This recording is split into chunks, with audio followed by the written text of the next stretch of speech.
देखो बेटा, तो कल मैंने आपको नेटवर्थ कैलकुलेट करनी सिखाई थी, ठीक है बेटा। तो अब अपने क्वेश्चन जो मैंने कल वर्किंग नोट सिखाए थे, आज उन वर्किंग नोट को मैं आपको डिटेल में समझा दिए थे। अब एक छोटा सा क्वेश्चन करते हैं। क्वेश्चन नंबर 1 निकाल लीजिए सभी। Question number 1, H limited acquired all share of H limited on 1 जनवरी। 1 जनवरी लिखा आपकी बुक में। And the balance sheet of 2 companies on 31 मार्च। ठीक है जी। आपने सारे के सारे शेयर उस कंपनी के 1 जनवरी को खरीदे और बैलेंस शीट कंपनी 31 मार्च को। अब सुनो, 1 जनवरी तक जो प्रॉफिट होगा वो प्री होगा, और 1 जनवरी के बाद का जो प्रॉफिट है वो क्या होगा बेटा, पोस्ट होगा। क्लियर है? तो ये देखो, अप्रैल से लेके 1 जनवरी मतलब 9 मंथ हो गए बेटा। ये चार्ट जरूर बनाना बेटा, 9 मंथ हो गए। और यहाँ आपने शेयर खरीदे 31 मार्च को, हमें क्या बनानी है, बैलेंस शीट बनानी है। तो ये 9 मंथ जो हो गए वो आपके क्या है, प्री, और ये 3 मंथ क्या है, पोस्ट। एक बात। उसके बाद क्वेश्चन में लिखा हुआ बेटा, देखो ध्यान से सुनो।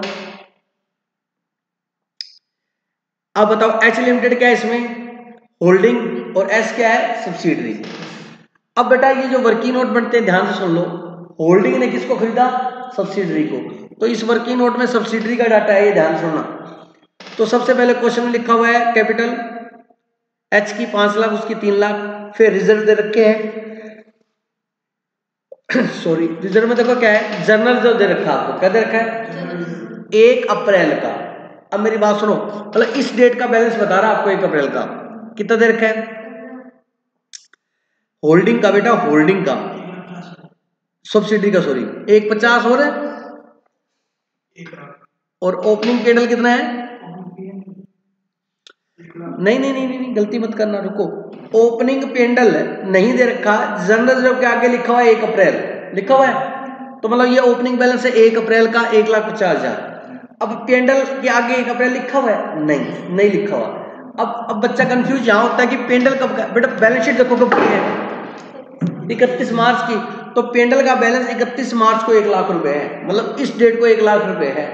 समझ आ गई मेरी बात? तो सर रिजर्व भी तो 31 मार्च को ही हो, हाँ 31 मार्च को रिजर्व 150 है, लेकिन ये क्वेश्चन में अंदर बता दिया कि 1 अप्रैल को भी कितना है, 150 है। इसका मतलब करंट ईयर में हमने रिजर्व में कुछ भी ट्रांसफर नहीं किया, 1 अप्रैल को भी 150 था और 31 मार्च को भी 150 है। समझ आ गया? तो ये 150 ओपनिंग हो गया। अब सुनना देना ध्यान से। अब अपने क्या करते हैं, पेंडल आफ्टर ऑपरेशन अकाउंट बनाएंगे, वर्किंग नोट पेंडल है। इसमें क्या होता है, बाय बैलेंस बीडी। आपको पेंडल का ओपनिंग बैलेंस लिखना जो कि क्वेश्चन में नीचे बताया हुआ है। The statement of profit and loss of S limited as a positive balance, मतलब पॉजिटिव मतलब प्रॉफिट, ठीक है, नेगेटिव मतलब लॉस। पॉजिटिव बैलेंस ऑफ रुपये 30,000 ऑन 1 अप्रैल। बताओ पेंडल का ओपनिंग बैलेंस कितना है, 30,000 बताया हुआ है, नहीं बताया? तो ओपनिंग पेंडल का ओपनिंग बैलेंस कितना, पेंडल का 30,000 बनिया लेंगे, ठीक है। ये 30,000 है ओपनिंग, बाय बैलेंस बीडी, बोलो बच्चों। और क्लोजिंग बैलेंस बैलेंस शीट में दे रखा कितना है, 1 लाख। अब साल के स्टार्टिंग, ध्यान सुनना, साल के स्टार्टिंग में 30,000 था, साल के एंड में 1 लाख है। अब ये बैलेंस यहाँ लिखते हैं, ये बात आपको पता होनी चाहिए, आप ग्रेजुएशन में नहीं पता तो बता देता हूँ। प्रॉफिट का नेचर क्या होता है, सीआर। तो प्रॉफिट का नेचर वैसे क्या होता है, सीआर। तो opening balance by balance sheet 30,000, और क्लोजिंग बैलेंस भी ये सीआर ही होता है, लेकिन बराबर करने के लिए क्या लिखते हैं, डेबिट साइड में लिखते हैं, ठीक है। टू बैलेंस शीट कितना, 1 लाख। अब 30 से आपका 1 लाख हो गया, इसका मतलब करंट ईयर में आपने कितना प्रॉफिट अर्न किया, 70,000। तो मैंने by net profit balance sheet कितना आ गया, 70,000। इधर का टोटल कितना आ गया, 1 लाख, और इधर का कितना आ गया, 1 लाख। अब सुनो, हालांकि इस क्वेश्चन में नहीं है, आगे वाले क्वेश्चनों में। अब जो कमाया था प्रॉफिट, उसमें से हो सकता है कुछ प्रॉफिट आपने क्या किया, वो रिजर्व में डाल दिया, कुछ प्रॉफिट हो सकता है आपने डिविडेंड बांट दिया हो, तो इसमें रिजर्व में नील लिखा है। क्यों? क्योंकि 1 अप्रैल को भी इतना ही रिजर्व है और 31 मार्च को भी रिजर्व हुई है, तो करंट ईयर में आपने रिजर्व में कुछ भी पैसा ट्रांसफर नहीं किया। अगली बात समझिए, डिविडेंड के बारे में क्वेश्चन दिया उस क्वेश्चन में। तो करंट ईयर का प्रॉफिट मतलब कितना आ गया, 70। मतलब ये देखो, यहां से लेके यहां तक आपने कितना कमाया, 70। उस 70,000 का 9 महीने का क्या है, प्री, और 3 महीने का क्या है, pre acquisition profit. 70,000 divided 12 into 9, 52,500। और post acquisition profit 70,000 divide by 12 into 3, कितना आ गया, 17,500। यहां तक समझ आ गया? कोई डाउट है? नहीं। अब अपने बनाएंगे net worth, calculation of net worth of subsidiary company. Net worth हम किसकी निकालेंगे, क्योंकि बिकी कौन है, सब्सिडरी है। तो सब्सिडरी कंपनी का इक्विटी शेयर कैपिटल कितना है, ओपनिंग पेंडल कितना था बताओ, 30,000 निकाला। ओपनिंग सर ओपनिंग मतलब ये सर यहां से पहले, हाँ मैंने कहा था ओपनिंग भी क्या होगा, सारा का सारा प्री होगा, वेरी गुड। ओपनिंग पेंडल कितना 30, ओपनिंग जनरल रिजर्व कितना 1.5 लाख, और प्री एक्विजिशन प्रॉफिट ये 52,500, ये 9 महीने का। बस रिवैल्यूएशन का प्रॉफिट 0, रिवैल्यूएशन लॉस है नहीं, कोई खर्चा राइट ऑफ किया वो है नहीं। तो नेटवर्थ कितनी आ गई, इसका टोटल करेंगे 5,32,500। अगली बात सुनिए।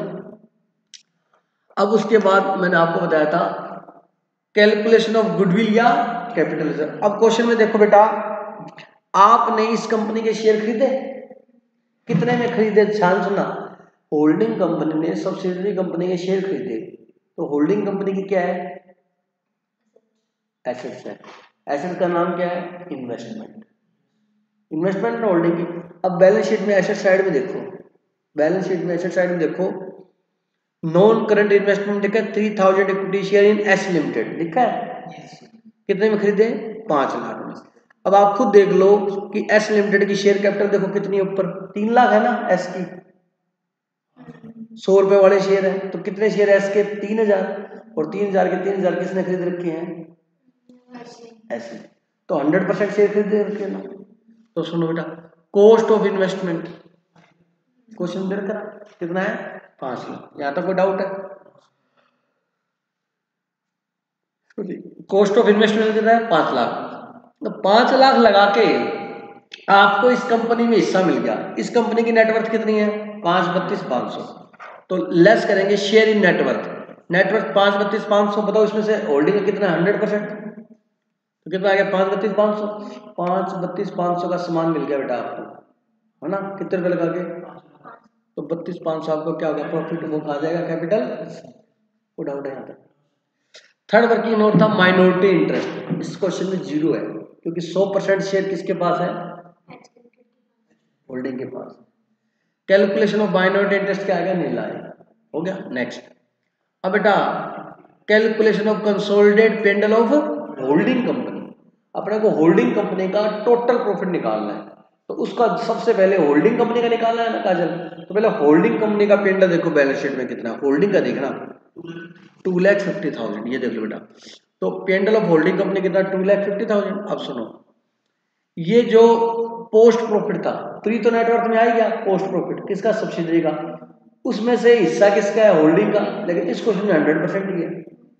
तो पोस्ट प्रॉफिट कितना, 17,500, तो पोस्ट एक्विजिशन प्रॉफिट 17,500, इसमें से होल्डिंग का कितना हिस्सा है, 100%। 17,500 का 100% कितना, 17,500। मतलब ये तो इसने अपने खुद के बिजनेस से कमाया, ये जो सब्सिडरी ने कमाया उसमें से हिस्सा मिला इसको। टोटल प्रॉफिट कितना आ गया, 265,000। बोलो यहाँ से समझ आ गया, ये वर्किंग नोट बन गई। अब इसके बाद क्या बनानी है, बैलेंस शीट। अभी बनाऊंगा, पहले ये नोट करो।